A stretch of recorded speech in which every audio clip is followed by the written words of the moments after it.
নন্দিতা শ্বশুরবাড়িতে বিয়ে হয়ে এসেছে বছর 5 হলো। বাড়িতে লোক বলতে বৃদ্ধা শাশুড়ি, স্বামী মনোজ আর 3 বছরের ছোট্ট ছেলে সোনু। বিয়ের সময় মা বলেছিল বটে সংসারে মানিয়ে নিয়ে চলতে হয়, কিন্তু নন্দিতার শাশুড়ি যোগমায়া দেবীর আচরণে মনে হয় না যে নন্দিতা মানিয়ে নিতে পেরেছে বাড়িতে এসে। বিয়ের 5 বছর হয়ে গেছে, এখনও রান্না একটু খারাপ হলেই কথা শুনতে হয়। আবার বৌমার সাথে একটু সামান্য কথা কাটাকাটি হলেই ছেলেকে বৌমার নামে শোনাতে ছাড়েন না। মাঝে মাঝে বড় অভিমান হয় নন্দিতার। বাবা মা বাড়ি ছেড়ে এ বাড়িতে চিরদিনের জন্য চলে এসেছে সে। শাশুড়ি মা কি পারেন না একটু মায়ের মতো স্নেহ, মমতা, ভালোবাসা দিতে? রাতে ছেলে বাড়ি ফিরলে যোগমায়া দেবী সাথে সাথে ছেলের চোখ মুখ ধোবার জল নিয়ে তোয়ালে নিয়ে দাঁড়িয়ে থাকেন।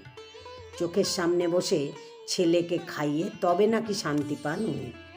নন্দিতার মাঝে মাঝে খুব রাগ হয়। মনোজ কি খাবে, কি পড়বে, সব কি ঠিক করার ওনার একারই অধিকার আছে? স্বামীর ওপর তার কি কোনো অধিকার নেই? সোনু একটু বড় হওয়ার পর থেকে তার সব দায়িত্ব যেন যোগমায়া দেবী নিজে নিয়ে নিয়েছেন। নিজের কাছে রাখেন, নিজের হাতে স্নান করান, খাওয়ান। সোনু দুষ্টুমি করলে একটু বকারও উপায় নেই। শুনতে হবে, আমার নাতিকে একদম বকবে না বৌমা, ওইটুকু বাচ্চার গায়ে হাত তোলো কিভাবে তুমি? কান্না পায় নন্দিতার। মা হিসাবে কি সন্তানকে শাসন করার অধিকারটুকুও নেই ওর? তাই মনে মনে শাশুড়ি মায়ের প্রতি রাগ জমে থাকে অনেক। বৃদ্ধা যোগমায়া দেবীর আজকাল রাতে আর ভালোভাবে ঘুম আসে না। সারা রাত দুশ্চিন্তায় ছটপট করেন উনি। আশেপাশের ঘটনাগুলো দেখতে দেখতে বড় ভীতু হয়ে পড়েছেন। মর্নিং ওয়াকে যাওয়ার সঙ্গীগুলো দিনের পর দিন কমে আসছে। ছেলেমেয়েরা বৃদ্ধ বাবা মায়েদের পাঠিয়ে দিচ্ছে বৃদ্ধাশ্রমে।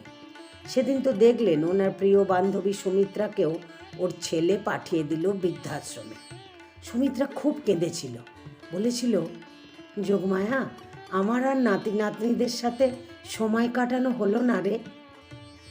ছোট্ট সোনু যে যোগমায়া দেবীর প্রাণ, ওর থেকে দূরে থাকবেন কি করে উনি? স্বামীর মৃত্যুর পর কত কষ্ট করে ছেলে মেয়েকে মানুষ করেছেন উনি।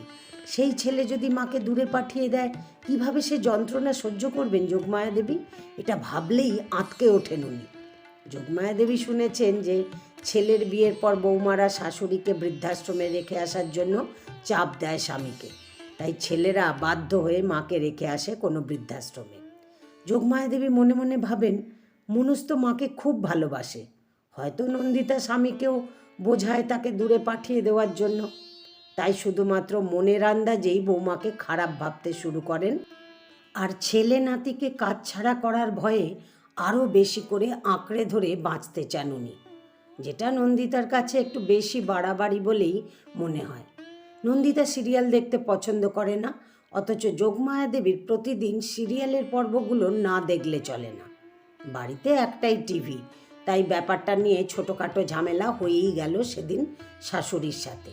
মনোজ বাড়ি ফিরে খেয়ে বিশ্রাম নিতে চলে গেল, জানতেই পারল না যে তার স্ত্রী মা দুজনেই না খেয়ে আছে। নন্দিতাও রাগ করে রাতে না খেয়ে শুতে চলে গেল। যোগমায়া দেবী খাবার টেবিলে একা বসে আছেন, চোখ ভরা জল। মেয়েটা যে না খেয়ে একদম থাকতে পারে না, সারা রাত খিদেই ছটফট করবে নিশ্চয়। যোগমায়া দেবী না খেয়েই শুয়ে পড়লেন, ঘুম এলো না আর। নন্দিতা শুয়ে শুয়ে ভাবছে, শাশুড়ি মাকে তো সে রোজ নিজে হাতে খেতে দেয়, আজ মানুষটা ঠিক করে খেলো তো? ঘুম নেই চোখে। উঠে রান্নাঘরে এসে দেখলো যেমন খাবার ছিল ঢাকা দেওয়া পড়ে আছে, তার মানে খাননি উনি। একে অসুস্থ, খাবার পরে এতগুলো ওষুধ খান রোজ, নিশ্চয়ই সেগুলো খাননি উনি। যদি বাড়াবাড়ি কিছু হয়ে যায়, অসুস্থ হয়ে পড়েন উনি।